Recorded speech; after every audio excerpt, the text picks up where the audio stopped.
আসসালামু আলাইকুম। সংবাদে আপনাদের সবাইকে স্বাগত জানাচ্ছি। আমি ফিরোজ তোহা। শুরুতেই সংবাদ শিরোনাম। বাংলাদেশের সর্বশেষ গুরুত্বপূর্ণ আপডেট সংবাদে আপনাকে স্বাগত। শুরুতেই সংবাদ শিরোনাম, পরে বিস্তারিত।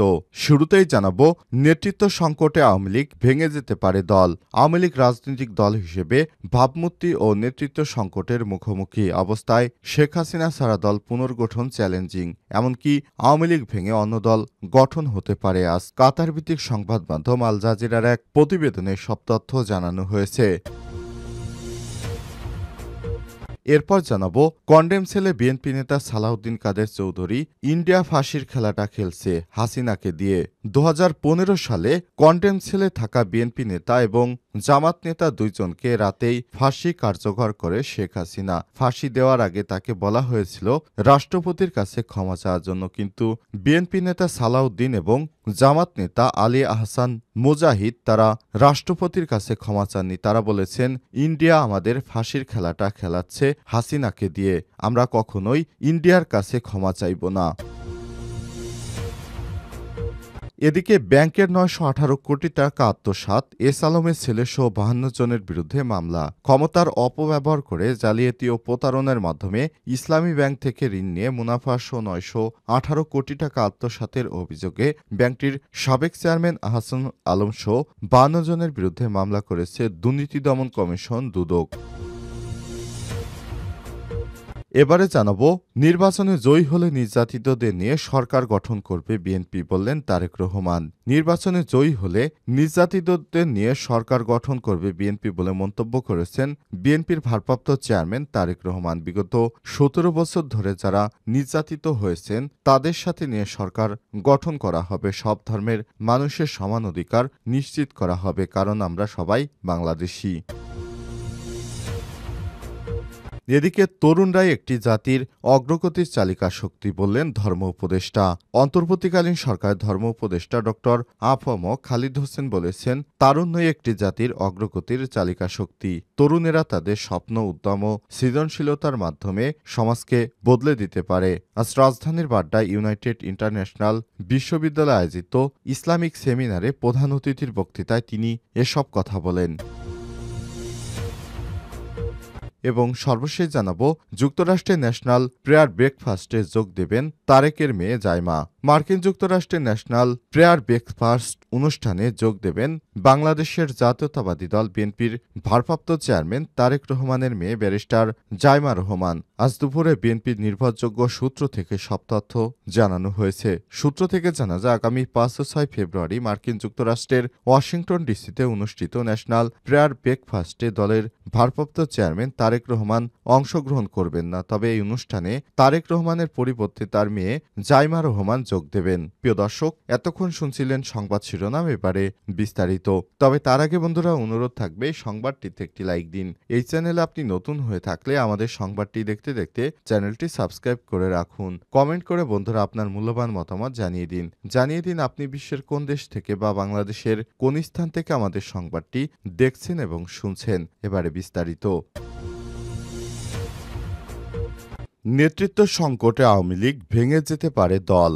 আওয়ামী লীগ রাজনৈতিক দল হিসেবে ভাবমূর্তি ও নেতৃত্ব সংকটের মুখোমুখি অবস্থানে রয়েছে। অবস্থায় শেখ হাসিনা ছাড়া দল পুনর্গঠন চ্যালেঞ্জিং। এমনকি আওয়ামী লীগ ভেঙে অন্য দল গঠন হতে পারে। সোমবার কাতার ভিত্তিক সংবাদ মাধ্যম আল জাজিরার এক প্রতিবেদনে সব তথ্য জানানো হয়েছে। প্রতিবেদনে বলা হয়েছে, জাহাঙ্গীরনগর বিশ্ববিদ্যালয়ের রাষ্ট্রবিজ্ঞানের অধ্যাপক ও রাজনৈতিক বিশ্লেষক আল মাসুদ হাসানুজ্জামান বলেছেন, ভাবমূর্তি ক্ষুণ্ণ ও নেতৃত্ব সংকটের মুখোমুখি আওয়ামী লীগ। অবস্থায় আওয়ামী লীগের অভ্যন্তরীণ বিভাজন দেখা দিতে পারে। তিনি বলেছেন, হাসিনার প্রত্যাবর্ষণ বা প্রত্যার্পণের সাথে অপরিচিত নন, তবে এবার প্রত্যার্পণ অনেক কঠিন হয়ে যাবে। শেখ হাসিনার 1975 সালের 15 আগস্ট শেখ মুজিবুর রহমান ও তার পরিবারের বেশিরভাগ সদস্যকে হত্যার পর তার মেয়ে শেখ হাসিনা বেশ কয়েক বছর ভারতে পালিয়েছিলেন। এরপর 1981 সালে তিনি আওয়ামী লীগের নেতৃত্ব দেওয়ার জন্য বাংলাদেশে ফিরে আসেন। শেখ মুজিব মুজিবুর রহমানের নিহতের পর দল পুনর্গঠন করতে এবং ক্ষমতায় ফিরে আসতে তার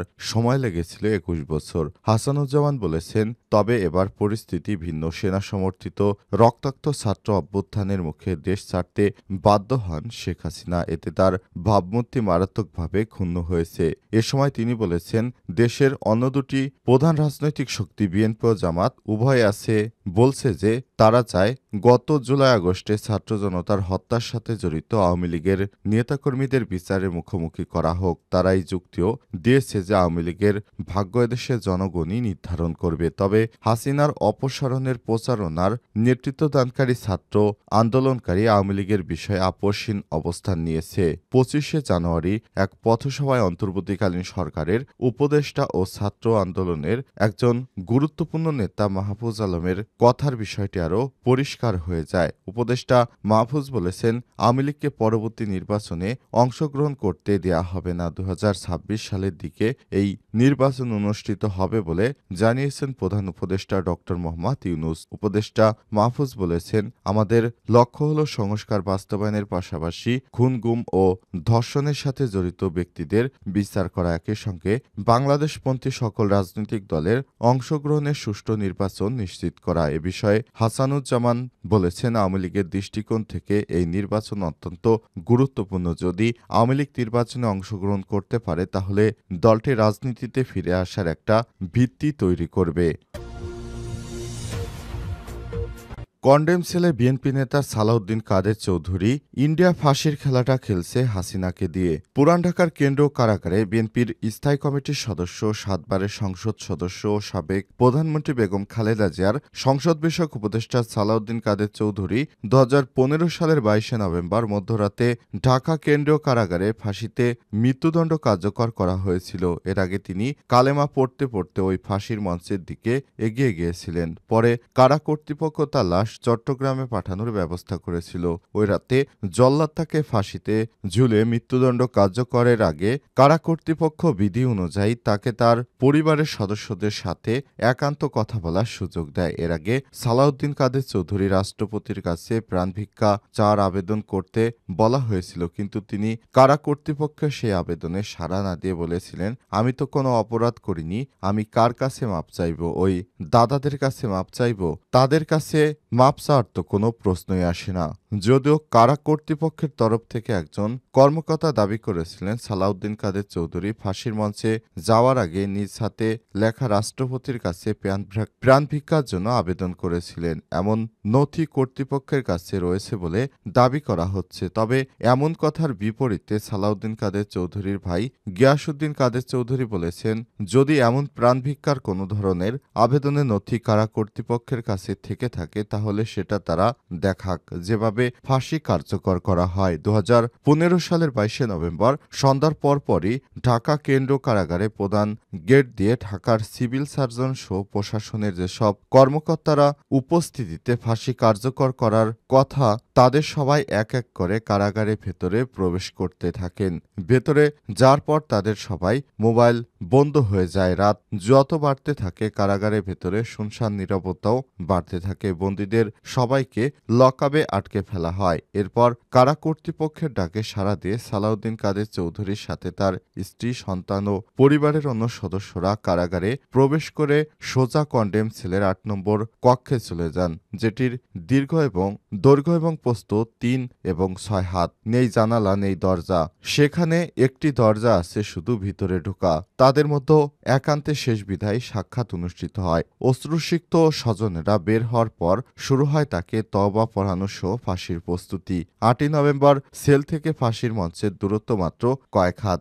জল্লাদ যখন তাকে ফাঁসির মঞ্চের দিকে নিয়ে যাচ্ছিল তখন তার মুখের শেষ কথাগুলো ছিল শুধুই কালেমা। মৃদুস্বরে কালেমা পড়তে পড়তে ফাঁসির মঞ্চের দিকে এগিয়ে যান বিএনপির এই নেতা। এরপর রাত ১২টা ৪৫ জল্লাদ লিভার টান দিয়ে তার ফাঁসি কার্যকর করেন। এ নিয়ে তার সাথে একই সময়ে ফাঁসি কার্যকর করার কথা বাংলাদেশ জামাত ইসলামের সেক্রেটারি জেনারেল ও সাবেক সমাজকল্যাণমন্ত্রী আলী আহমেদ মোহাম্মদ মুজাহিদের। এসব তথ্য জানিয়ে একজন সরকারি কর্মকর্তা নাম প্রকাশ এর সত্ত্বে গতকাল নয়া দিগন্তকে বলেছেন, ফাঁসি কার্যকর হওয়ার আগে সালাউদ্দিন কাদের চৌধুরী এবং আলী আহসান মোহাম্মদ মুজাহিদ দুইজনই নফল নামাজ পড়েছিলেন।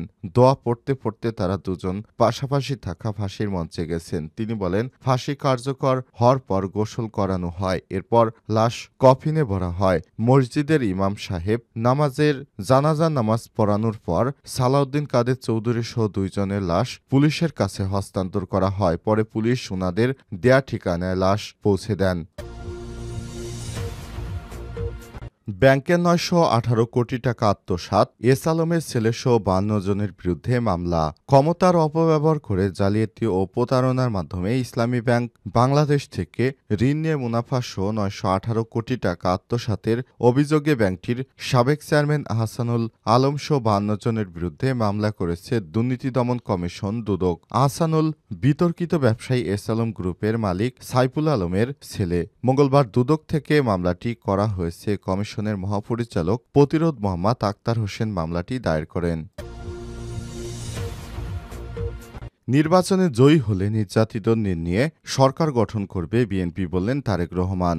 নির্বাচনে জয়ী হলে নির্যাতিতদের নিয়ে সরকার গঠন করবে বিএনপি বলে মন্তব্য করেছেন বিএনপির ভারপ্রাপ্ত চেয়ারম্যান তারেক রহমান। বিগত ১৭ বছর ধরে যারা নির্যাতিত হয়েছেন তাদের সাথে নিয়ে সরকার গঠন করা হবে। সব ধর্মের মানুষের সমান অধিকার নিশ্চিত করা হবে, কারণ আমরা সবাই বাংলাদেশী। মঙ্গলবার ২৮ জানুয়ারি বিকেলে সাতক্ষীরা শহরের কামালনগরস্থ তুফান কনভেনশনাল সেন্টারে আয়োজিত সাতক্ষীরা জেলা বিএনপি ও অঙ্গ সহযোগী সংগঠনের নেতাদের সাথে রাষ্ট্র কাঠামো মেরামতের ৩১ দফা ও জনসম্পৃক্তি শীর্ষক প্রশিক্ষণ কর্মশালায় এক প্রশ্নের উত্তর পর্বে ভার্চুয়ালি প্রধান অতিথির বক্তব্যে তিনি এসব কথা বলেছেন। তারেক রহমান বলেন, ৩১ দফা কেবল বিএনপির একার নয়, এটি বিএনপির সাথে যারা জোটভুক্ত আছে তাদের সকলে মিলে এই ৩১ দফা তৈরি করেছে। তিনি বলেছেন, বিএনপি আগামী ক্ষমতায় গেলে সাতক্ষীরায় রেললাইন স্থাপন করা হবে, প্রত্যেক পরিবারের নারীদের জন্য একটি কার্ড প্রদান করা হবে। এর মধ্যে যে অর্থ সরবরাহ করা হবে তা দিয়ে নারীরা তাদের সন্তানদের শিক্ষা ও চিকিৎসার বিষয় নিশ্চিত করবে। কর্মশালায় সাতক্ষীরা জেলা বিএনপির আহ্বায়ক সৈয়দ ইফতেখার আহমেদের সভাপতিত্বে বক্তব্য দেন বিএনপির চেয়ারপারসনের উপদেষ্টা ইসমাইল জবিউল্লাহ, কেন্দ্রীয় বিএনপির প্রশিক্ষণ বিষয়ক সম্পাদক এবিএম মোশারেফ হোসেন, সাবেক এমপি হাবিবুল ইসলাম, ডাক্তার শহীদুল আলম, কাজী আলাউদ্দিন, কেন্দ্রীয় বিএনপির সদস্য আতিকুর রহমান, রেহেনা আক্তার রানু, মাহমুদা হাবিবা, রহমতুল্লাহ পলাশ ও তরিকুল হাসান।